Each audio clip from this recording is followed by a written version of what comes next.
T20 world కప్కి ముందు team India south Africa టీంతో 5 మ్యాచ్ల T20 సిరీస్ ఆడబోతుంది. అది ఇవాల్టి నుంచే స్టార్ట్ అవ్వబోతుంది. ఈ 5 match T20 series India and south Africa teams మధ్య అద్భుతమైన సిరీస్గా నిలుస్తుంది.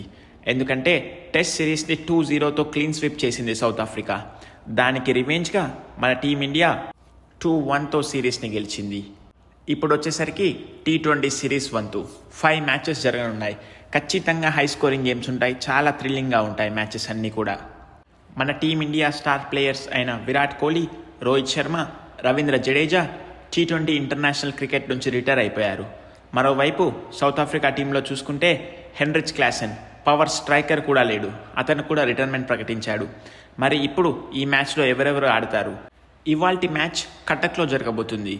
కటక్లో పిచ్ ఎలా బిహేవ్ చేస్తుంది, అలాగే అక్కడ వాతావరణం ఎలా ఉంది, డ్యూ వస్తుందా రాదా, సెకండ్ బ్యాటింగ్ చేసేవారికి ఎంత అడ్వాంటేజ్ ఉంటుందో, అండ్ మరీ ముఖ్యంగా సంజు శాంసన్ ఇవాల్టి మ్యాచ్లో ఆడతాడా లేడో, ఇవన్నీ ఈ వీడియోలో తెలుసుకుందాం. మన ఛానల్ని మీరు ఇంకా సబ్స్క్రైబ్ చేసుకోకపోతే సబ్స్క్రైబ్ చేసుకోండి. వీడియో నచ్చితే లైక్ చేయండి. మన టీం గురించి ముందుగా మాట్లాడాలి అంటే ఫస్ట్ గుర్తొచ్చే ప్లేయర్ అభిషేక్ శర్మ. T20లో రోహిత్ శర్మ తర్వాత వచ్చిన అభిషేక్ శర్మ తన ఆట తీరుతో అందరి దగ్గర నుంచి ప్రశంసలు తెప్పించుకున్నాడు. మొదటి బాల్ నుంచే అగ్రెసివ్గా ఆడడం అభిషేక్ శర్మ యొక్క స్టైల్. ఫస్ట్ బాల్ నుంచే స్టెప్ అవుట్ అయి మరీ 6 4 కొడతాడు అభిషేక్ శర్మ. రీసెంట్గా అతని ఫామ్ చూస్తే కూడా సయ్యద్ మస్తక్ అలీ ట్రోఫీలో అతను సెంచరీస్ మీద సెంచరీస్ చేశాడు. అద్భుతమైన 50s కూడా చేశాడు. అది కూడా 190, 200 స్ట్రైక్ రేట్తో కొట్టాడు. అతనితో పాటు ఓపెనింగ్కి ఎవరు దిగుతారన్నది ఆసక్తికరం. ఆల్మోస్ట్ ఒక 1 year పాటు సంజు శాంసన్ ఓపెనింగ్ చేశాడు టీమిండియాకి. అద్భుతమైన సెంచరీలు కూడా కొట్టాడు. మంచి ఫామ్లో ఉన్నాడు అభిషేక్ శర్మతో కలిసి ఓపెనింగ్ చేసి. కాకపోతే T20 టీం యొక్క వైస్ కెప్టెన్సీ శుభ్మన్ గిల్కి ఇచ్చారు. సో అందుకని శుభ్మన్ గిల్ని ఖచ్చితంగా టీంలో ఆడిపిస్తారు. సో అతన్ని ఓపెనర్గా పంపిస్తారు అభిషేక్ శర్మతో పాటు. సో సంజు శాంసన్కి ఓపెనింగ్లో ఛాన్స్ రాదు. నెంబర్ 5లో సంజు శాంసన్ ఆడే అవకాశం ఉంది. మరి చూడాలి మరి ఈ మ్యాచ్లో అతన్ని నెంబర్ 5లో పంపిస్తారా లేక అంతకంటే ముందు పంపిస్తారా అని. శుభ్మన్ గిల్ గుజరాత్ టైటన్స్కి చాలా బాగా ఆడుతాడు. ఓపెనర్గా వచ్చి ఇన్నింగ్స్కి ఒక స్టెబిలిటీ ఇస్తాడు. ఓపెనర్ వేరే అతను అవుట్ అయినా కానీ అతను లాస్ట్ వరకు ఉండి స్కోర్ చేస్తూ టీంకి ఒక రెస్పెక్టబుల్ స్కోర్ ఇస్తాడు.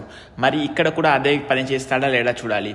ఎందుకంటే అభిషేక్ శర్మకి ఒక రోల్ క్లారిటీ ఉంది. ఫస్ట్ బాల్ నుంచి ఇంటెంట్తో కొట్టడం, అతను బౌండరీస్ మీద దృష్టి సారిస్తాడు.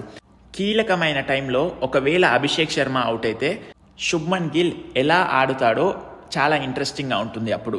ఎందుకంటే అభిషేక్ శర్మ స్ట్రైక్ చేస్తాడు, శుభ్మన్ గిల్ ఏమో సింగిల్స్ తీస్తూ స్ట్రైక్ రొటేట్ చేస్తాడు. కానీ ఒకవేళ అభిషేక్ శర్మ త్వరగా అవుట్ అయితే శుభ్మన్ గిల్ ఇన్నింగ్స్ని ఎలా బిల్డ్ చేస్తాడన్నది ఇంట్రెస్టింగ్ విషయం ఇక్కడ. తర్వాత T20 కెప్టెన్ అయిన సూర్యకుమార్ యాదవ్ అండ్ తిలక్ వర్మ వస్తారు. సూర్యకుమార్ యాదవ్ ఈ మధ్యలో అంత ఫామ్లో లేడు ఇంటర్నేషనల్ క్రికెట్లో. కానీ ముంబై ఇండియన్స్కి మాత్రం అద్భుతమైన ఫామ్ని కనపరించి 50s మీద 50s కొట్టి ఆల్మోస్ట్ 600 పైగా పరుగులు చేశాడు. మరి ఇంటర్నేషనల్ క్రికెట్లోకి మళ్ళీ ఆ ఫామ్ని తీసుకొస్తాడా అన్నది చూడాలి. మనందరికీ తెలుసు అతని ఫామ్లో ఉంటే ఎలా ఆడతాడన్నది. మిస్టర్ 360 ప్లేయర్ అతను. మరి చూడాలి ఈ సిరీస్లో అతను ఎలా ఆడతాడో. ఖచ్చితంగా ఈ సిరీస్లో అతనికి టెస్టే ఉంటుంది. ఎందుకంటే సౌత్ ఆఫ్రికా టీం చాలా గట్టిగా ఉంది. వాళ్ళు ఖచ్చితంగా ప్రెషర్లోకి నెడతారు టీమిండియాని. మరి ప్రెషర్లో ఉన్నప్పుడు టీమిండియా ప్లేయర్స్ ఎలా ఆడుతారో చూడాలి మనం. తర్వాత మన తెలుగు అబ్బాయి గురించి మాట్లాడుకోవాలి, తిలక్ వర్మ. పాకిస్తాన్తో జరిగిన ఏషియా కప్ ఫైనల్లో ఒంటి చేత్తో టీమిండియాని గెలిపించాడు. చాలా ప్రెజర్ సిచ్యువేషన్ మ్యాచ్ అది. అండ్ మనందరికీ తెలుసు ఇండియా పాకిస్తాన్ మ్యాచ్ ఎలా ఉంటుందని. అది కూడా ఫైనల్లో. అక్కడ టీమిండియా దాదాపు ఓడిపోయే స్థితికి వచ్చింది. అప్పుడు తిలక్ వర్మ ఒంటి చేత్తో మ్యాచ్ని గెలిపించాడు. మొత్తం భారతదేశ ప్రజల్ని గర్వింపజేశాడు, మరీ ముఖ్యంగా మన తెలుగు వాళ్ళని. తర్వాత మనం మాట్లాడుకోవాల్సింది వికెట్ కీపర్ గురించి.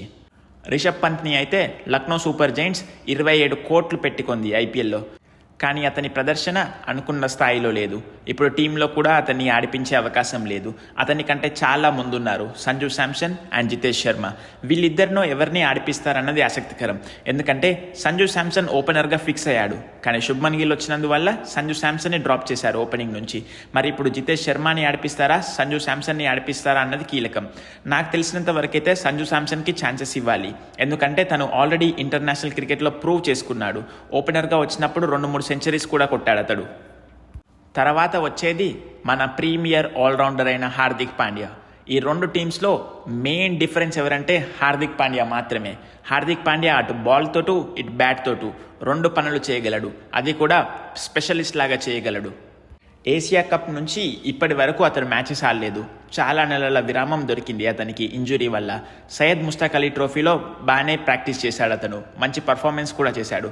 మరి ఇంటర్నేషనల్ క్రికెట్కి రిటర్న్ వచ్చాక ఈ సిరీస్లో ఎలా పర్ఫామ్ చేస్తాడన్నది కీలకం. హార్దిక్ పాండ్యా లాంటి ప్రీమియర్ ఆల్రౌండర్ ఉంటే ఏ జట్టుకైనా ప్లస్ పాయింట్స్. ఎందుకంటే లాస్ట్లో వచ్చి మంచి హిట్స్తో 6 4s కొట్టి స్కోర్ని పెంచుతాడు. అలాగే న్యూ బాల్తో అయినా బౌలింగ్ చేస్తాడు. మిడిల్ ఓవర్స్లో కూడా వికెట్ తీయగల సత్తా అతనికి ఉంది.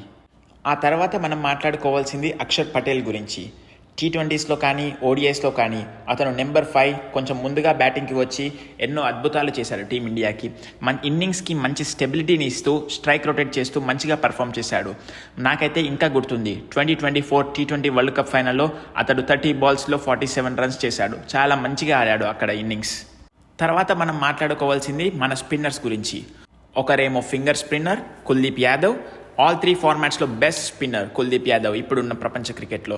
అండ్ ఇంకో స్పిన్నర్ వచ్చేసి మిస్టరీ స్పిన్నర్ వరుణ్ చక్రవర్తి. ఈ ఇద్దరి జోడీ కలిస్తే 8 ఓవర్లు వేస్తారు ఒక టీంకి. ఆ 8 ఓవర్లు ఆపోజిషన్ టీంకి చుక్కలు కనిపిస్తాయి. ఎందుకంటే ఫింగర్ స్పిన్తో వికెట్లు తీస్తాడు కుల్దీప్ యాదవ్. వరుణ్ చక్రవర్తి మాత్రం తన మిస్టరీతో వికెట్స్తో పాటు రన్స్ చాలా వరకు తగ్గిస్తాడు. దాంతో ప్రెషర్ పెరిగిపోతుంది ఆపోనెంట్స్ టీంలో. సో ఈ ఇద్దరు స్పిన్నర్స్ చాలా కీలకం ఇండియాలో జరిగే T20 మ్యాచెస్ అన్నిటికీ. నా ప్రెడిక్షన్ అయితే మిస్టరీ స్పిన్నర్ అయిన వరుణ్ చక్రవర్తి ఈ సిరీస్లో లీడింగ్ వికెట్ టేకర్గా బయటకు వస్తాడు చూడండి. తర్వాత మన పేసర్స్ హర్షదీప్ సింగ్, జస్ప్రీత్ బుమ్రా. వీళ్ళిద్దరూ కలిసిన మ్యాచెస్ మాత్రం టీమిండియా ఖచ్చితంగా గెలవాల్సిందే. ఒకవైపేమో world's best bowler Jasprit Bumrah, ఇంకో వైపేమో టీమిండియాకి ఫాస్టెస్ట్ 100 వికెట్స్ తీసిన బౌలర్ హర్షదీప్ సింగ్. ఈ ఇద్దరు T20 క్రికెట్లో అన్బిలీవబుల్ థింగ్స్ చేస్తారు. అటు న్యూ బాల్తో అయినా, మిడిల్ ఓవర్స్లో అయినా, డెత్ ఓవర్స్లో అయినా వీళ్ళ బౌలింగ్లో ఉండే అథెంటిసిటీ మరే బౌలర్లో ఉండదు.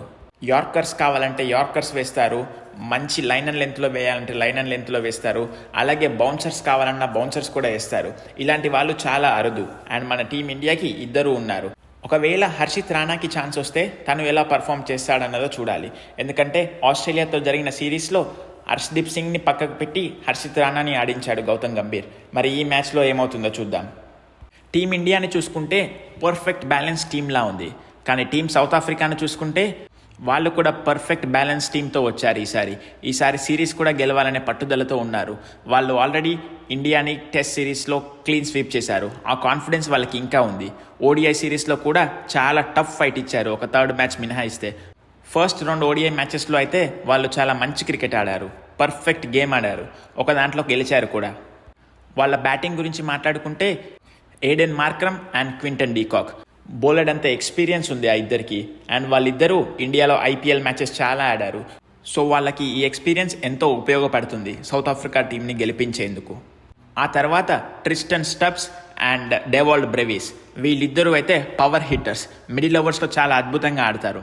IPLలో ఢిల్లీ క్యాపిటల్స్కి ఎంతో బాగా ఆడాడు ట్రిస్టన్ స్టబ్స్. అండ్ అలాగే CSKకి కూడా చాలా బాగా ఆడాడు డేవాల్డ్ బ్రెవిస్. మిడిల్ ఓవర్స్లో వీళ్ళని రెస్ట్రిక్ట్ చేయడం చాలా కీలకం. మన కుల్దీప్ యాదవ్ అండ్ వరుణ్ చక్రవర్తి వీళ్ళ ముందు ఎలా బౌలింగ్ చేస్తారో చూడాలి. మనకు హార్దిక్ పాండ్యా ఎలా ఉన్నాడో సౌత్ ఆఫ్రికా టీంకి కూడా Marco Jansen specially test series and ODI సిరీస్లో అద్భుతంగా పర్ఫామ్ చేశాడు. మరి చూడాలి ఈ T20 సిరీస్లో ఎలా ఆడతాడో మార్కో జెన్సన్. అతడు ఓపెనింగ్ బౌలింగ్ చేస్తాడు, ఫినిషర్గా కూడా ఆడతాడు మార్కో జెన్సన్. అతనితో పాటు కార్బిన్ బాష్, ఇతను కూడా ఒక బౌలింగ్ ఆల్రౌండర్. ఇండియాతో జరిగిన ఓడిఐ సిరీస్లో అద్భుతంగా బౌలింగ్ చేశాడు. అలానే ఒక మ్యాచ్లో 50 కూడా కొట్టాడు. ఈ 5 మ్యాచ్ల T20 సిరీస్లో ఎలా ఆడతాడో చూడాలి. నిజం చెప్పాలి అంటే సౌత్ ఆఫ్రికా టీం ప్రతి బ్యాలెన్స్గా ఉంది. టీమిండియాని ఖచ్చితంగా ప్రెజర్లోకి నడుతుంది ఈ 5 మ్యాచెస్లో. కానీ నేను కోరుకునేది ఒకటే, 5 మ్యాచెస్ థ్రిల్లింగ్గా అవ్వాలి. అండ్ 5 మ్యాచెస్లో 3 ఇండియా గెలవాలి, 2 సౌత్ ఆఫ్రికా గెలిచి సిరీస్ని ఇండియా సొంతం చేసుకోవాలని. అండ్ ఇవన్నీ మాట్లాడుకున్న మనం పిచ్ గురించి కూడా మాట్లాడుకోవాలి కదా. పిచ్ హై స్కోరింగ్గానే ఉంటుంది. అండ్ అక్కడ కూడా టెంపరేచర్ తక్కువ ఉండడం వల్ల డ్యూ ఖచ్చితంగా వస్తుంది. సెకండ్ ఇన్నింగ్స్లో బౌలింగ్ చేసే వాళ్ళకి డ్యూ వల్ల చాలా కష్టం అవుతుంది బౌలింగ్. అండ్ సెకండ్ ఇన్నింగ్స్లో బ్యాటింగ్ చేసే వాళ్ళకి ఈజీ అవుతుంది బ్యాటింగ్. ఓడిఐ సిరీస్లో జరిగినట్టే ఇక్కడ కూడా టాస్ కీలకమైన పాత్ర పోషిస్తుంది. హోప్ఫుల్లీ ఇండియా గెలుస్తుందని ఆశిద్దాం టాస్. అండ్ మ్యాచ్లో may the best team on the field wins. మీ ఒపీనియన్లో ఈ మ్యాచ్లో ఎక్కువ వికెట్స్ ఎవరు తీస్తారో కామెంట్ చేయండి. అలాగే ఎక్కువ రన్స్ ఎవరు కొడతారో కూడా కామెంట్ చేయండి. మీ ప్రకారం ఈ వాటి మ్యాచ్లో ప్లేయర్ ఆఫ్ ది మ్యాచ్ ఎవరవుతారో చెప్పండి. ఈ వీడియో కనుక మీకు నచ్చినట్టయితే ఒక లైక్ చేయండి, ఛానల్ని సబ్స్క్రైబ్ చేసుకోండి. మీ అమూల్యమైన ఒపీనియన్ని కామెంట్ రూపంలో చెప్పండి. Thank you for watching. See you in the next video.